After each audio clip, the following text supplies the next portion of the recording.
Good morning વિદ્યાર્થી મિત્રો, આગળ વધશું. પાઠ 5 સવાલ બાલ મન કે જવાબ ડૉક્ટર કલામ કે. પ્રશ્નકર્તા હર્ષ ચાંડક, કક્ષા 7, ડૉક્ટર એસ રાધાકૃષ્ણ વિદ્યાલય, मुंबई थी. प्रश्नकर्ता धोरण 7वां છે અને પૂછે છે કે આપકી દૃષ્ટિ में साहस की परिभाषा क्या है.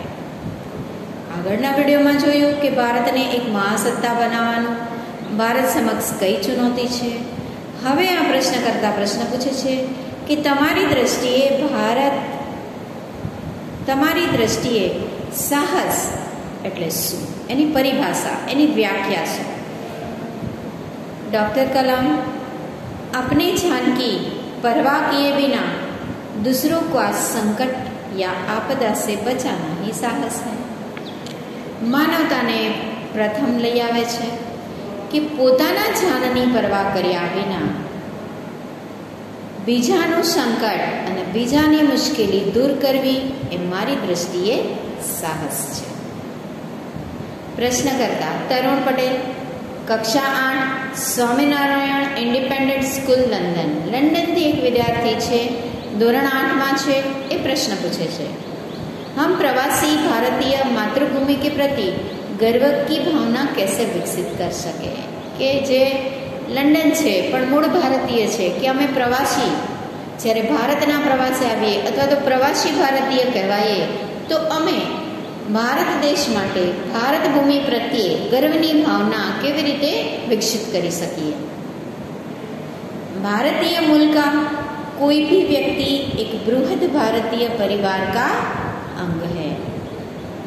કે ભારત દેશમાં રહેતો નાગરિક, ભારતની મૂળ ધરાવતો નાગરિક, એ લંડન હોય, અમેરિકા હોય, કેનેડા હોય કે ક્યાંય પણ હોય, એ વ્યક્તિ મૂળ તો ભારતીય છે और उसे हमारे देश की सांस्कृतिक विरासत पर गर्व है અને એને આપણા દેશની सांस्कृतिक विरासत ઉપર ખૂબ જ ગર્વ છે. सौभाग्य से आप लोग ऐसी स्थिति में हैं कि अपनी मातृभूमि से अच्छी तरह से जुड़े हुए हैं और यह आपके लिए गौरव की बात है. ખૂબ સરસ જવાબ કે તમારા માટે ગૌરવની વાત છે કે તમે હજુ પણ ભારતીય સંસ્કૃતિ સાથે જોડાયેલા છો. રહો છો તમે વિદેશમાં, પણ તો પણ તમને ભારતીય હોવાનું ગૌરવ મળે છે. મૂળ તો તમે ભારતીય જ છો. પ્રશ્નકર્તા सत्यम, कक्षा 10, जिला स्कूल, मुंगेर. जो भी बच्चे आपसे मिलते हैं वे कहते हैं कि वे एक प्रसिद्ध वैज्ञानिक, इंजीनियर, डॉक्टर आदि बनना चाहते हैं, पर किसान, मजदूर और कलाकार भी किसी राष्ट्र के लिए इतने ही महत्वपूर्ण हैं. हम ऐसे ही परिवार में से आते हैं. हमारे लिए आपका क्या संदेश है. કે નાના માણસો બધાને બધું મોટું જ બનવું છે, કોઈને એન્જિનિયર, કોઈને ડૉક્ટર, કોઈને વિજ્ઞાન, કે જે બચ્ચા તમારી પાસેથી આવે છે એ બધાને વૈજ્ઞાનિક, ડૉક્ટર, એન્જિનિયર જ બનવું છે. પણ મારું કહેવાનું છે કે કોઈને ખેડૂત નથી બનવું, કોઈને મજદૂર નથી બનવું, કોઈને કલાકાર, આર્ટિસ્ટ નથી બનવું. તો આ બધી વ્યક્તિ પણ રાષ્ટ્ર માટે એટલા જ મહત્વપૂર્ણ છે અને અમે તો એ પરિવારમાંથી આવીએ છીએ. तो हमारे लिए आपका क्या संदेश है. डॉक्टर कलाम एकदम सरस जवाब. किसान, मजदूर, कलाकार और दस्तकार वे भी हमारे राष्ट्र के एक अभिन्न अंग है. क्या બધા જ આપણા રાષ્ટ્રના એક અભિન્ન અંગ છે. राष्ट्र निर्माण में हमें उन सभी की सेवाओं की समान रूप से दरकार है. રાષ્ટ્રના નિર્માણમાં આ બધાની સમાન રૂપથી સેવા જે આપે છે એની અમે દરકાર કરીએ છીએ. आप सभी को चाहिए कि अपने अपने क्षेत्रों में खूब उन्नति करो. એ આશા રાખીએ કે તમે પણ તમારા આ બધા જ ક્ષેત્રમાં ખૂબ જ સફળતા મેળવો.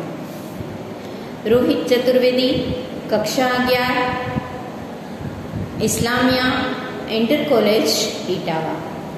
आप कहते हैं कि भारत 2020 तक एक विकसित राष्ट्र बन जाएगा, पर निरंतर बढ़ती जनसंख्या और बेरोजगारी इसे संभव होने देगी। 2020 સુધી અબ્દુલ કલામનું સપનું હતું કે ભારતને એક મહાસત્તા તરીકે દુનિયા સમક્ષ મૂકવું, પણ તમે જુઓ છો કે અત્યારે જનસંખ્યા વધતી જાય છે, બેરોજગારી વધતી જાય છે અને કોરોનાએ તો બધું જ અર્થતંત્ર વેરવિખેર કરી નાખ્યું છે। તો આ સંભવ છે ડૉક્ટર કલામ। विकास स्वयं जनसंख्या वृद्धि को रोकने की अचूक औषधि है। अचूक औषधि दवा है विकास।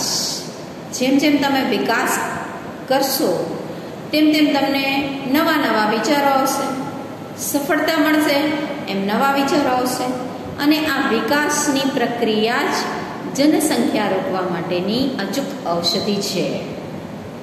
इसमें जन शिक्षा विशेषकर स्त्री शिक्षा की बात भी सम्मिलित है कि खास करीने स्त्रीओने शिक्षण आपो, उच्च शिक्षण आपो अने एना विचारो सुधरशे एटले आपोआप विकास वधशे अने विकास वधशे एटले जनसंख्या घटशे। इसमें छोटा परिवार सुखी परिवार अने हालना समयमां आपणे जोईए छीए कि 1 या 2 बाळक बस, तो छोटा परिवार सुखी परिवार। स्त्रीओ छे उच्च पद पर बधी ज जग्याए पहोंची गई छे, ए रेलवे एंजीन पण चलावे छे, पायलट पण छे, नासा स्पेस सेंटर में पोतानुं अलग स्थान धरावे छे, फिल्म इंडस्ट्री छे कि कोई भी काम छे, रिक्शा पण चलावी जाणे छे स्त्रीओ।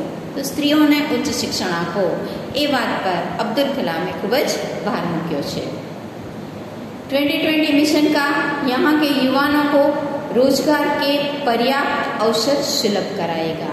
अने मारू जे 2020 નું મિશન છે કે મારે બધા જ લોકોને રોજગારી આપવી, એ આ ઉચ્ચ વિચારથી વિકાસના દરથી બધાને આ પ્રાપ્ત થશે। ग्रामीण क्षेत्र में बड़ी संख्या में उद्योग धंधे स्थापित किए जाएंगे।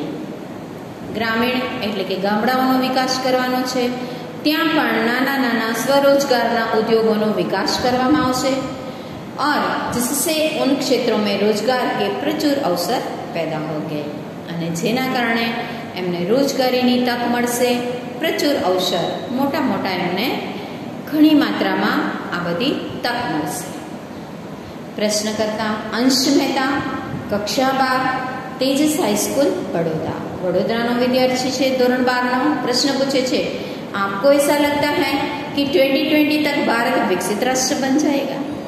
2020 तो वही गई बराबर, पर कि तमने एवुं लागे छे कि भारत एक विकसित राष्ट्र बनी शकशे? बनवानी पूरेपूरी शक्यता ज हती, पण त्यां कोरोना जेवी महामारीए आपणा देशने पाछळ धकेली दीधुं। एटले एपीजे अब्दुल कलामनो जे विचार छे कि विकास स्वयं जनसंख्या वृद्धि रोकने का अचूक औषध है। जेम जेम तमे विकास करशो एम एम तमारा विचारोनी उच्चता वधती जशे अने विचारोनी उच्चता तमे 1 માંથી 10 ने कहेशो, ए 10 बीजा 100 ने कहेशे, परिणामे ऑटोमेटिक लोकोमां फेरफार थता रहेशे, परिवर्तन आवता रहेशे। तो एपीजे कहे छे कि भारत की जनसंख्या 1 अरब से अधिक है। हर्ष मेहताना जवाबमां कहे छे कि भारतनी जनसंख्या 1 अरब थी वधारे छे। इसमें 54 करोड़ लोग 25 वर्ष से कम आयु के हैं। 54 करोड़ लोगों छे ए 25 वर्ष थी ओછી उमरना छे। ये हमारी राष्ट्रीय शक्ति है। युवानोनी शक्ति पर एपीजे अब्दुल कलामे भार मूक्यो छे कि जे 25 वर्षથી ઓછી ઉંમરના જે યુવાનો છે એ 5 વર્ષમાં મોટા થશે, એના વિચારોમાં પરિવર્તન આવશે, એની પાસે કામ કરવાની શક્તિ પણ વધુ હશે, ફિઝિકલ શક્તિ જેને કહેવાય ને, ये हमारी राष्ट्रीय शक्ति है कि आ बधा युवानो अपनी राष्ट्रीय शक्ति है। भारत को 2020 तक विकसित राष्ट्र में परिवर्तित करने के लिए हमारे पास प्रचुर प्राकृतिक संसाधनों के साथ ही सुनियोजित खाका भी उपलब्ध है। एक सुनियोजित नक्शो पण अपनी पासे छे अने 2020 સુધી ભારતને મહાસત્તા સુધી લઈ જવા માટે આપણી પાસે ભરપૂર પ્રાકૃતિક સંસાધનો, ભગવાને ભારત દેશને એટલો સરસ વિશાળ અને ઘણી બધી એવી પ્રાકૃતિક ભવ્યતા આપી છે કે એના લીધે એક સુનિયોજિત નકશો પણ આપણી પાસે છે।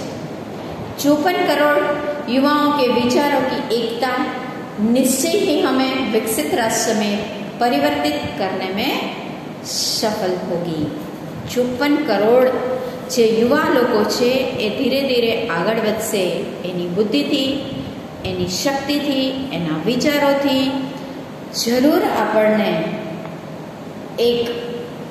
એકતા આપે છે અને એ નિશ્ચય દ્રઢ કરાવે છે કે એનાથી આપણે જરૂર એક વિકસિત રાષ્ટ્ર બની શકશું।